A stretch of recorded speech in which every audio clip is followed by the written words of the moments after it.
Shalom saudaraku yang terkasih dalam Tuhan. Kita berjumpa kembali dalam renungan kebenaran iman. Salam sejahtera buat kita semua. Sebelum kita membaca dan merenungkan firman Tuhan, mari kita berdoa. Terima kasih ya Tuhan, atas kasih karunia Tuhan sepanjang kehidupan kami. Dan di hari ini Tuhan, kami akan beraktivitas dalam kehidupan kami. Kami akan membaca dan merenungkan firman Tuhan. Kami mohon penyertaan-Mu ya Tuhan. Terlebih Roh-Mu yang kudus boleh menerangi langkah hidup kami, sehingga kami mengerti dan memahami firman Tuhan dalam kehidupan kami.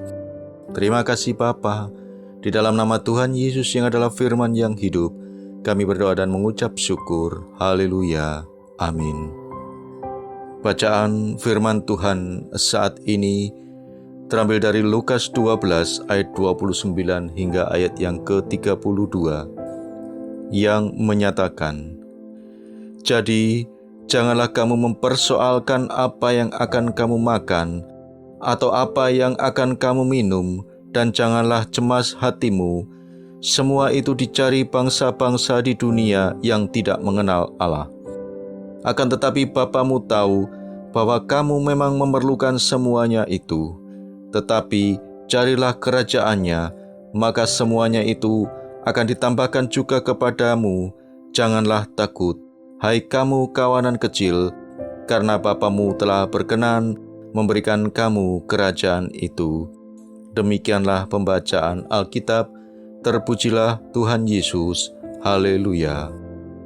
Saudara-saudaraku yang dikasihi Tuhan Yesus, banyak orang yang begitu panik menghadapi persoalan di dalam hidupnya, lalu tidak perlu lagi kepada Tuhan, tidak peduli kepada Tuhan. Ia berpaling pada kuasa-kuasa lain, termasuk kuasa kegelapan. Yesus berkata, "Semua ini dicari bangsa-bangsa yang tidak mengenal Allah." Lalu, mengapa Tuhan mengatakan supaya kita tidak khawatir dalam hidup kita? Firman Tuhan ini berbicara mengenai dua hal. Yang pertama, yang dipersoalkan oleh Yesus adalah, kalau kekhawatiran kita mengenai kebutuhan-kebutuhan hidup telah menjadi sedemikian rupa, sehingga melebihi kekhawatiran kita mengenai hidup itu sendiri. Itu yang ditekankan oleh Yesus dalam Lukas 12 ayat 23. Sebab hidup itu lebih penting daripada makan, dan tubuh itu lebih penting daripada pakaian. Misalnya, orang ingin memiliki rumah yang megah. Ia khawatir kalau ia tidak mewujudkan impiannya itu. Demi impiannya itu, ia menempuh segala cara, asalkan berhasil. Ia tidak pedulikan lagi kehidupannya dalam iman. Ia merendahkan martabat hidupnya sendiri. Inilah yang dilarang oleh Yesus. Kemudian yang kedua, jangan kekhawatiran itu menguasai seluruh hidup kita. Ayat 25 mengatakan, "Siapakah di antara kamu yang karena kekhawatirannya dapat menambahkan sehasta pada jalan hidupnya?"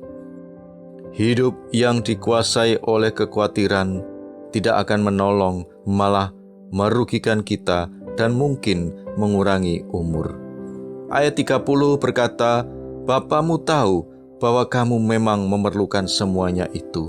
Artinya, Tuhan tidak akan memberikan semua yang kita inginkan, tetapi Ia tahu dan Ia memberikan hal-hal yang kita butuhkan.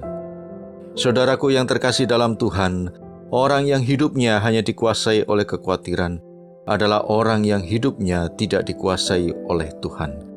Ia hanya berpegang pada kekhawatirannya, tidak lagi berpegang pada Tuhan.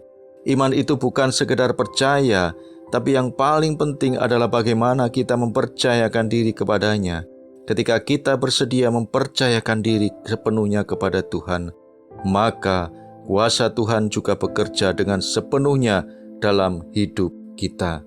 Seringkali kita tidak merasakan kuasa Tuhan itu karena kita tidak memberi kesempatan yang sepenuhnya kepada Tuhan untuk menyatakan kuasa-Nya. Tuhan Yesus berkata, "Carilah dahulu kerajaan Allah dan kebenaran-Nya, maka semuanya itu akan ditambahkan kepadamu."